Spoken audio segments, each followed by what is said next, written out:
जय हिंद दोस्तों। चलिए मैं आज फिर से आपको इम्पोर्टेंट बीपीएससी का क्वेश्चन कुछ है जो लेकर आपके लिए हाजिर हूँ। ऐसे ये सभी एग्जाम के लिए बहुत ही महत्वपूर्ण ये प्रश्न रखते हैं, ठीक है ना। तो समय को ना बर्बाद करते हुए चलिए आज का पहला प्रश्न की ओर बढ़ते हैं। चलिए ये रहा पहला प्रश्न, क्या है? विश्व में सर्वाधिक वन क्षेत्र किस देश में? बोला कि जो वर्ल्ड होता है, वर्ल्ड में सबसे अधिक जो वन होता है वो कहाँ पे है? रूस में है, ब्राज़ील में है, कनाडा में है, अमेरिका में। तो सबसे अधिक वन कहाँ है? रूस में, ठीक है ना। सबसे अधिक वन कहाँ है? रूस में।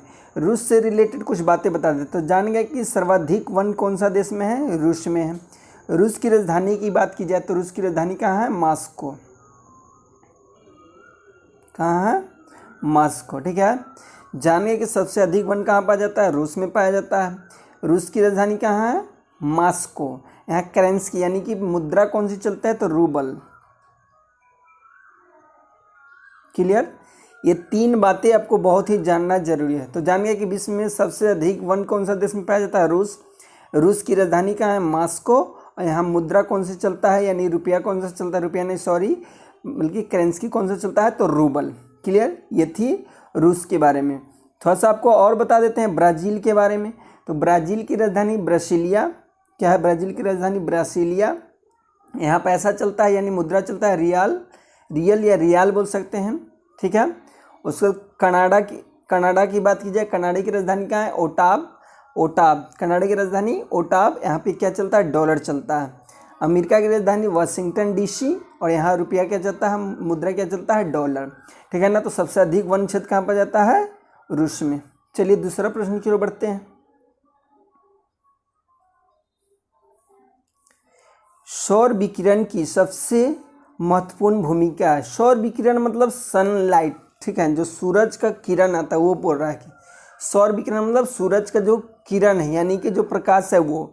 सौर विकिरण की सबसे महत्वपूर्ण भूमिका क्या है ये बताने है। भूमिका मतलब वो काम क्या करता है? क्या कार्बन चक्र में है, हाइड्रोजन चक्र में काम करता है, जल चक्र में, या नाइट्रोजन चक्र में? किस में काम करता है? जल चक्र में काम करता है। क्लियर ना? जो सौर विकिरण होता है किसमें काम करता है? जल चक्र में काम करता है, ठीक है ना, वाटर साइकिल में। चलिए रहा नेक्स्ट प्रश्न। वर्षा की मात्रा निर्भर करती है, वो रहा कि जो वर्षा होता है उसका क्वांटिटी किस पर डिपेंडेड है, ठीक है। रेन का जो क्वांटिटी होता है किस पर डिपेंडेड रहता है, यानी वर्षा की जो मात्रा होता है कि ज़्यादा होगा कम होगा वो किस पर आश्रित रहेगा, किस पर निर्भर रहेगा ये बताना है। तो किस पर रहेगा? वायुमंडलीय नमी पर। वायुमंडलीय किस पर रहेगा? वायुमंडलीय नमी पर। कि वर्षा कम होगी ज़्यादा होगा वो किस पर निर्भर रहेगा? वायुमंडलीय नमी पर, यानी एटमॉस्फेयर पर रहेगा निर्भर। क्लियर ना? आगे बढ़ते हैं। ये रहा नेक्स्ट प्रश्न। निम्नलिखित में नोबल गैस में कौन सी गैस वायु में नहीं पाई? बोला कि कौन सा नोबल गैस है जो वायु में नहीं पाया जाता, यानी एटमॉस्फेयर में नहीं है, ठीक है ना, यानी गैस एयर में नहीं है। तो ही बड़ा निम्नलिखित नोबल गैसों में कौन सी गैस वायु में नहीं पाई जाती है, यानी कि एयर में, हवा में नहीं है गैस। नोबल गैस मतलब अक्रिय गैस बोल सकते हैं, हिंदी में और क्या बोल सकते हैं? अक्रिय गैस, ठीक है, यानी किसी के साथ ये रिएक्शन नहीं करेगा, अभिक्रिया नहीं कराएगा। तो कौन ऐसा गैस है जो हवा में नहीं पाया जाता है? चलिए तो बताइए क्या है? रेडॉन, ठीक है ना। रेडॉन है जो क्या होता है आपका? रेडॉन है क्या होता है आपको? हवा में नहीं पाया जाता है। क्लियर ना? क्लियर। चलिए कुछ इंपॉर्टेंट बात इसी क्वेश्चन से वो बता दे रहे। देखिए क्या इंपॉर्टेंट है। हीलियम का प्रतीक क्या है? He बोला जाता है। आपको हो सकता है कि ये डायरेक्ट दे दे कि हीलियम ऑर्गन ऐसा दे दे, ठीक है। तो हीलियम तो वायुमंडल में है, ऑर्गन को Ar बोलते हैं, रेडॉन को Rn बोलते हैं, ठीक है, और नियॉन को Ne बोलते हैं। ये प्रतीक है इसका, यानी कि इंग्लिश में इसको ये जानते हैं, ठीक है। तो जान गए कि वायु में जो गैस नहीं पाया जाता वो रेडॉन नहीं पाया जाता है। चलिए नेक्स्ट प्रश्न ये रहा। क्वेश्चन क्या है? निम्नलिखित में से कौन सा कार्य पेड़ पौधों का नहीं है, यानी बोला ये कौन सा काम है जो पेड़ पौधा नहीं करता, ठीक है। तो बताइए कौन ऐसा काम है जो पेड़ पौधा नहीं करता है? तो ऑप्शन क्या? पहला, क्या कार्बन डाइऑक्साइड का अवशोषण, क्या कार्बन डाइऑक्साइड का अवशोषण नहीं करता है? शोर का अवशोषण, यानी शोर मीन्स हल्ला गुदाल जो करते हैं उसका अवशोषण।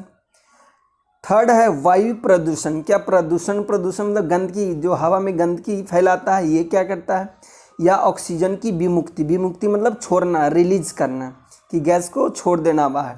तो बताइए कि कौन सा काम नहीं करता है। तो कौन सा काम नहीं करता है। तो जान गए कि जो पेड़ पौधा वायु का प्रदूषण नहीं करता है, यानी कि हवा को गंदा नहीं करता है।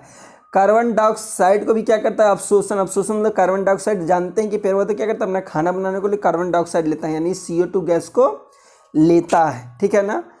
शोरगुल को भी क्या करता है, जो आप हल्ला चिल्लाते उदाते उसको भी क्या करता है, वो ऑब्जर्व थोड़ा सा करता है, यानी कि सोखता है। और हम लोग जानते हैं कि ऑक्सीजन O2 को भी क्या करता है, मुक्त करता है, तभी तो हम ग्रहण कर पाते हैं। क्लियर ना। ये रहा प्रश्न नेक्स्ट। पृथ्वी शिखर सम्मेलन का आयोजन कहाँ किया गया था। बोल रहा है कि पृथ्वी शिखर सम्मेलन, यानी कि पृथ्वी सम्मेलन बोल सकते हैं, ठीक है ना। पृथ्वी शिखर सम्मेलन का आयोजन कहाँ किया गया, यानी पृथ्वी सम्मेलन का आयोजन कहाँ किया गया था। तो रियो में। कहाँ किया गया था, रियो में किया गया था, ये आपको पता होना चाहिए, ठीक है ना। जो पृथ्वी सम्मेलन कहाँ किया गया था, रियो में किया गया था। अब रियो डे जेनरो कहीं कहीं रहता है, क्या रहता है, रियो डे जेनरो, ठीक है ना। कहीं कहीं क्या रहता है, रियो डे जेनरो। ये कहाँ है, ब्राज़ील में। ये कहाँ है, आपका ब्राज़ील में है, ठीक है ना। रियो डे जेनेरो कहाँ है, ब्राज़ील में। तो जो ये प्रथम पृथ्वी सम्मेलन है, ठीक है, कब हुआ था, 1992 में हुआ था। क्लियर ना। तो जान गए कि पृथ्वी शिखर सम्मेलन जो आयोजन हुआ था रियो डी जेनेरो में हुआ था। कौन सा देश में है, ब्राज़ील में है। और जान गए कि कब हुआ था, 1992 में। या पूछे आपको प्रथम पृथ्वी सम्मेलन कब हुआ था, तो रियो डे जेनेरो में ही हुआ था, यानी ब्राज़ील में हुआ था। कब हुआ था, तो 1992 ईस्वी में। नेक्स्ट ये है, चलिए ये रहा, देखिए पृथ्वी सम्मेलन +5 कब आयोजित हुआ था, यानी पृथ्वी सम्मेलन +5 कब आयोजित। ये भी पृथ्वी सम्मेलन ही है, बस इसमें क्या जोड़ दिया गया है, +5, ठीक है ना। तो फिर पृथ्वी सम्मेलन +5 कब आयोजित हुआ था, यानी कि ये दूसरा पृथ्वी सम्मेलन है बोल सकते हैं, ठीक है ना। तो ये पृथ्वी सम्मेलन दूसरा कब हुआ था, 1997 में हुआ था। कब हुआ था, 1997 में हुआ था। क्लियर ना। तो पहला जान गया कि कब हुआ था, 1992, 5 साल के बाद होता है। तो दूसरा 1997 में हुआ था। क्लियर। तो जान गए कि पृथ्वी सम्मेलन +5 कब आयोजित हुआ था, 1997 में हुआ था। क्लियर ना। नेक्स्ट ये रहा, राष्ट्रीय पर्यावरण अभियांत्रिकी शोध संस्था। क्या है, राष्ट्रीय पर्यावरण अभियांत्रिकी शोध संस्था कहाँ अवस्थित है।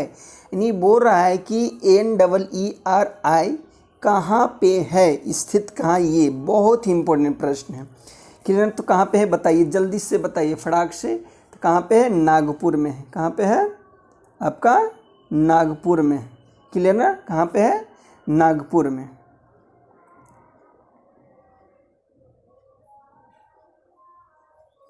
चलिए ये बताइए, UNEP का मुख्यालय कहाँ अवस्थित है।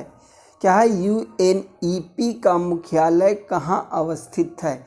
UNEP का फुल फॉर्म होता है यूनाइटेड नेशंस इन्वायरमेंट प्रोग्राम, ठीक है ना। UNEP का फुल फॉर्म क्या होता है, यूनाइटेड नेशंस इन्वायरमेंट प्रोग्राम। तो इसका हो रहा है कि जो मुख्यालय है वो कहाँ पे है, क्या जिनेवा में है, काठमांडू में है, नैरोबी में है, या नई दिल्ली में। तो कहाँ पे है, नैरोबी में है। क्लियर ना। कहाँ पे है, आपका ये नैरोबी में है, ठीक है। UNEP का मुख्यालय कहाँ है, नैरोबी। क्लियर, नैरोबी में। क्लियर ना। तो चलिए आगे बढ़ते हैं।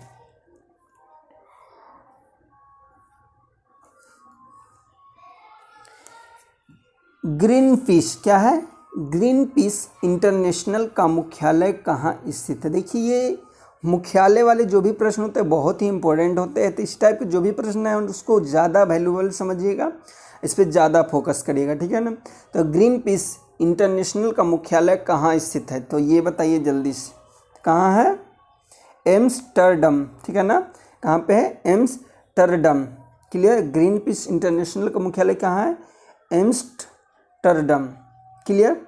तो आज के लिए इतना ही रहने देते हैं। यदि अभी तक चैनल पे क्या है, नए थे तो चैनल सब्सक्राइब नहीं है तो चैनल को सब्सक्राइब कर दीजिए, जिससे कि नया अपडेट अब तक जल्दी और सबसे पहले पहुँचे। और दोस्तों को इस वीडियो को नहीं शेयर किए तो सबसे फर्स्ट में दोस्तों के बीच क्या करते, वीडियो को शेयर कर दीजिए और एक लाइक कर दीजिए। तो आज के इतना ही। जय हिंद, जय भारत।